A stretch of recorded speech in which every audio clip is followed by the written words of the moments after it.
एक नीदरलैंड की तस्वीर आप देख रहे हैं। वहाँ जैसे अभी हमारे यहाँ संसद में व्यवस्था की जाती है या विधानसभा और विधान परिषद जब चल रहा था तो आप देख रहे थे कि तमाम माननीय के आगे शीशा लगा हुआ था और बड़े तरीके से विधानसभा या विधान परिषद या पार्लियामेंट चला।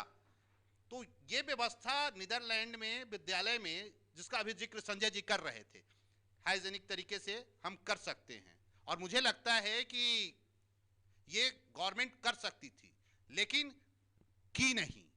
तो ये दो तस्वीर है। और जरा विपिन, अगर अविनाश हमारे साथ जुड़ जाए तो जरा हमको एक बार बता दीजिएगा। सर, अभी जिस ओर अभी इशारा कर रहे थे डॉक्टर साहब, संजय जी, ये तमाम समस्याएं हैं और मानसिक रूप से भी प्रभावित हो रहे हैं बच्चे, शारीरिक रूप से भी प्रभावित हो रहे हैं। और अभी नागर साहब ने कहा कि एक पूरी पीढ़ी जो हमारी है आगे आने वाली, वो हम अल्पबुद्धि का देने जा रहे हैं। देखिए, संजय जी का जो कंसर्न है वो एकदम सही है कि अगर कोई इलेक्ट्रॉनिक गैजेट से, ऑनलाइन चीज़ों से अगर करता है तो आँखों पे उनके ड्राई आई सिंड्रोम की शिकायतें आती हैं। तो हम लोग आप लोग के माध्यम से हमेशा उन बच्चों को कहते हैं कि 1 घंटे पर ब्रेक लें, कॉन्शियस ब्लिंकिंग करें, पलक झपकाते रहें कि 1 मिनट में करीब 16 बार पलक झपके, पानी से आंख धोएं और आप उसके जो इलेक्ट्रॉनिक गैजेट है उसके शार्पनेस, ब्राइटनेस, कंट्रास्ट को आई फ्रेंडली रखें। इसके साथ ही पोस्चरल डिफेक्ट होता है, जो रहते हैं पोस्चरल डिफेक्ट होता है, बैक पेन होता है, नेक पेन होता है, चिड़चिड़ापन होता है, न्यूरोसाइकेट्रिक डिसऑर्डर होता है, वो सब अपनी जगह ठीक है।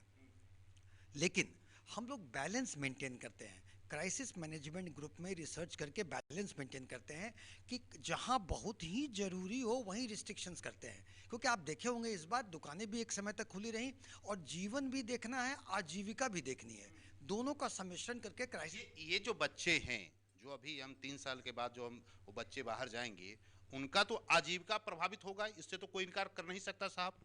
देखिए, पहले तो मैं इसमें एक बता दूं, भाई अरुण जी बता रहे थे कि मोबाइल किसी के पास नहीं है, गरीबों के पास। तो आपने अभी देखा आपके फुटेज में सब लोग का यही शिकायत ज़्यादा था कि गरीबों के बच्चे भी मोबाइल में बिजी हैं, इसलिए उनकी बात तो मतलब संचार क्रांति आई है, घर घर हाथ हाथ मोबाइल है, इसको हम लोग मान लें।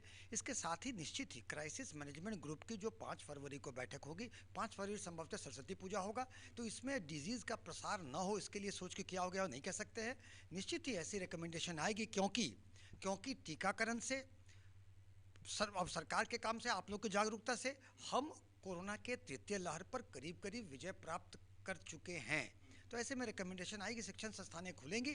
और ये कहना कि हम ऐसी नस्ल पैदा कर रहे हैं, नागर साहब का कंसर्न उचित हो सकता है, लेकिन बच्चों में और बाकी पीढ़ियों में एडेप्टेबिलिटी काफ़ी ज़्यादा होती है, फिर नॉर्मलाइज होगा। देखिए, जो सिचुएशन वर्ल्ड वाइड अभी झेल रहे हैं हम लोग, वो सिचुएशन दिन प्रतिदिन नॉर्मलाइज होगा और हम अच्छे दिनों की तरफ रहेंगे।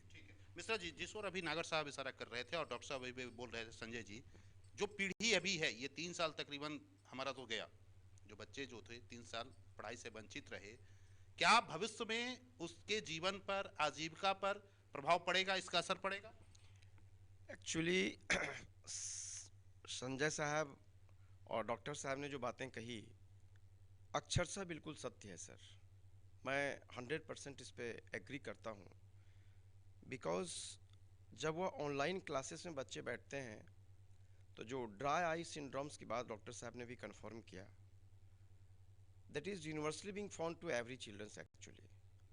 लेकिन हाँ, अब है कि how to make it eye friendly, जो सर ने अभी बातें कही वो एक होना चाहिए।